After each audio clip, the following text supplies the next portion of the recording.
မင်္ဂလာပါကြီးကြီးချစ်ပါကြီးတို့အောင်တို့အတွက်မင်းဦးချစ်ပြောရင်တဲ့အကြောင်းအရာကပြုံးပါလားဝုန်းပါလားအေးဆေးပါလားအဲ့ကောင်းတယ်လည်းပြောမှာပါခုလိုကဒီနေ့ခေတ်အမျိုး social media တွေတုံးတဲ့အချိန်မှာတတိထားမဲ့အချက်တွေရှိတယ်အဲ့တော့ဦးချစ်ကပြောချင်တာ social media ဦးချစ်ရဲ့ social media တုံးတာပါအရင်တတိထားပါဒီလိုပဲဒီများလည်းတုံးကြတာပဲမြို့လည်းတုံးနေကြတာပဲအားတတိထားကြလို့လေတတိထားမဲ့အချက်တွေရှိတယ်တစ်ချိန်မှာကိုက social media တုံးနေရင်လည်းကိုယ်စိတ်ကအခက်မတင်လို့ဖြစ်ဖြစ်တရားရောက်ကကိုယ်စိတ်နဲ့အခက်မတင်တာတခုလုံးလို့ပဲဖြစ်ဖြစ်ပြီးတော့ social media ပေါ်မှာ post တွေတင်ပြီးတော့ပြောတဲ့ဆိုတဲ့ကြပါတင်တဲ့ post မျိုးတင်လိုက်တဲ့ post တခုကဘာမှမဖြစ်တော့လို့မြင်ရထင်တယ်ဒါပေမဲ့သူများကိုထိခိုက်ပါစေဆိုပြီးတော့တင်လိုက်တဲ့ post တခုကမိတို့ကိုပြန်ထိခိုက်ရဆိုတော့ပြီးတော့တတိမထားမိတယ်ပြီးတော့စောကြောင်းကြရဖြစ်သွားတယ်ဆိုတော့မီးရအောင်မှာမီးကလူတယောက်မုန်းတယ်ကွာလူတယောက်မုန်းတယ်ခဏစကားများလို့ပဲဖြစ်ဖြစ်စိတ်ခံမတင်လို့ပဲဖြစ်ဖြစ်မုန်းတယ်တော့မဟုတ်ပါတော့ခဏအဲ့လိုမျိုးကြံဖြစ်လို့ပဲဖြစ်ဖြစ်မီးက post တစ်ခုနဲ့စောင်းရေးတယ်မှာထားလိုက်ပါတော့နာမည်ကိုကြီးလို့ပြလိုက်ကြီးဆိုတဲ့ကမိန်းကလေးတယောက်မီးကအဲ့လိုမျိုး post နဲ့စောင်းပြီးရေးလိုက်ပါတယ်ရေးလိုက်တော့ကိုကရေးရပြီးတော့ရေးရတာကြီးဒါပေမဲ့ကိုယ့်ရဲ့ social media ထဲမှာရှိတဲ့တခြားလူတွေကိုတွားပြီးတော့ထိခိုက်တတ်တယ်ဒီမှာလူတော်တော်များများကသူတို့စိတ်ထဲမှာ insecure မဖြစ်ဘူးလုံခြုံတချို့ကိုယ်နဲ့တိုက်ဆိုင်နေရတယ်ကိုယ်ပြောတဲ့ထင်ပြီးခံစားတတ်ကြတယ်သူကငါ့ကိုပြောနေတာပဲဆိုပြီးတော့ပြီးတော့ဘောအတလို့စိတ်ကွက်တတ်တယ်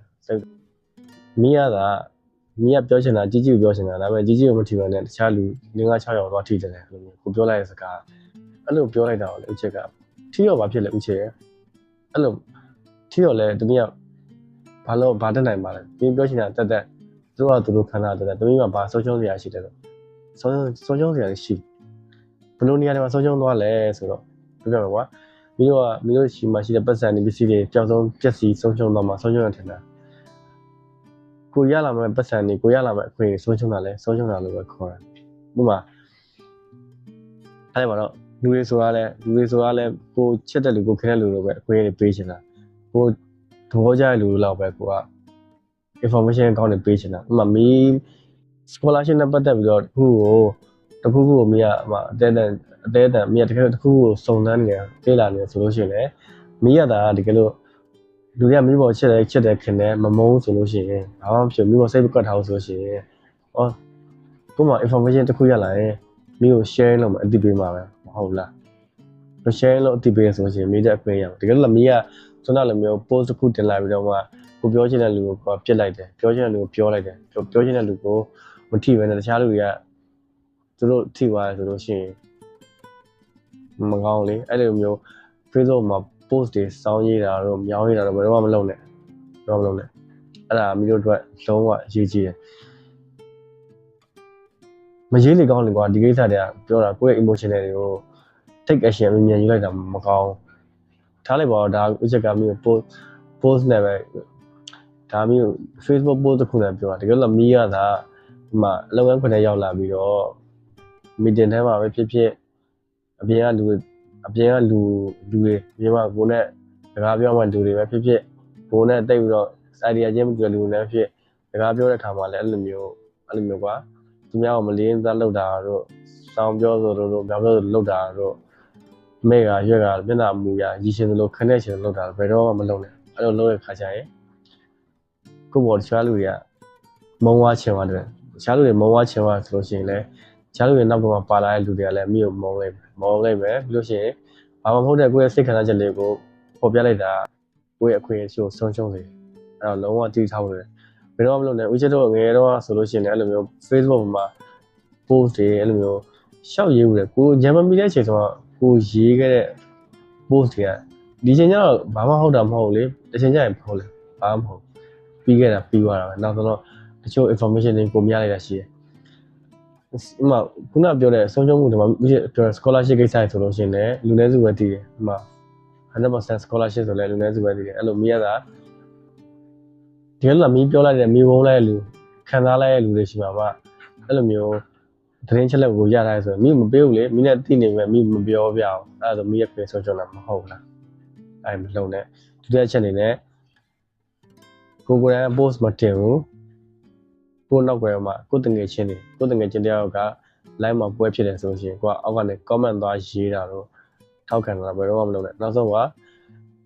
live reaction ပေးတာတော့ hashtag ပြီးတော့လုံးဝမလုပ်နဲ့လုပ်ရဆိုလို့ရှိရင်တခြားလူတွေ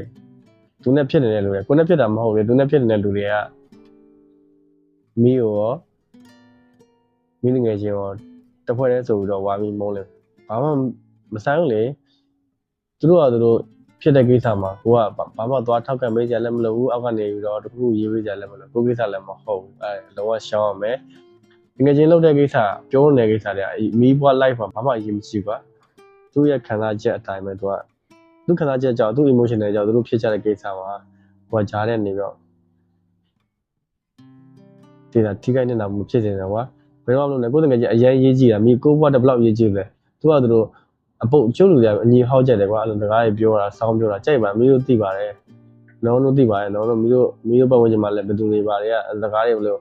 ထက်ကနေပြောနဲ့ပြောလုံးသိရနော်လုံးအဲ့လိုမျိုးကိစ္စဆိုင်ကိုဝင်မပါနဲ့ပဲတော့မှဝင်ပါလိုက်လဲဆိုလို့ရှိရင်ကိုဆုံးရှုံးကြတယ်ဆုံးရှုံးသွားဟိုစိတ်ကြိုက်ပေါအောင်ကြိုက်တယ်လို့နေလို့ရတယ်မမှန်နေကိုယ့်အကိုတယောက်တည်းမမှန်ချင်းမမှန်ကြိုက်လို့ကိုယ့်ရဲ့ live ချန်နေတယ်ဒါမမားနေတယ်တစ်ဖက်သားပုံမှာအမားရွနဲ့အပြုတ်မှုအပြောဆိုရင်မလုပ်မှုတင်တယ်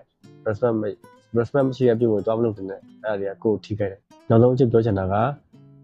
ကိုယ်မှမမြင်ရတဲ့အခွင့်အရေးတွေရှိတယ်ဒီလိုကိုယ့်ရဲ့လက်ကို Facebook ပတုံးတက်လို့ကိုယ့်ရဲ့ဘဝကိုဆုံးရှုံးထိခိုက်သွားရှိတယ်တချို့ကိစ္စတွေဆိုလို့ရှိရင်ကွာမျိုးအသက်တောင်ပါနေတယ်ကိုကသာဘာမှမသိလိုက်တာကိုယ်တကယ်ကြီးအောင်မထောက်ခံတော့အေးဟုတ်တယ်သွားပြောလိုက်လို့ရှိရင်ချားလို့ရကိုချောင်းရတာတို့ပြင်တော့ကိုအကောက်ကျန်တာတို့ကိုအညွတ်ထားတာဆိုရင်ကိုယ့်ရဲ့ life မှာထိခိုက်တယ်ကွာပြည့်စည်တယ်အဲ့ဒါလိုဘယ်တော့မှမလုပ်နဲ့စောင်းပြောကိစ္စတွေမလုပ်နဲ့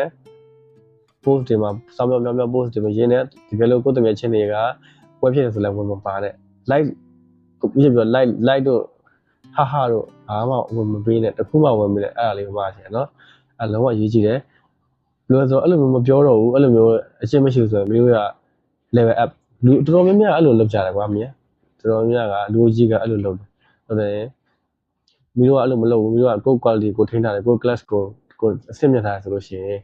ဟိုက level up တစ်ခုတက်သွားတယ် level up တစ်ခုကိုရောက်သွားမှာ see you at the top GG နဲ့ oh see you at the top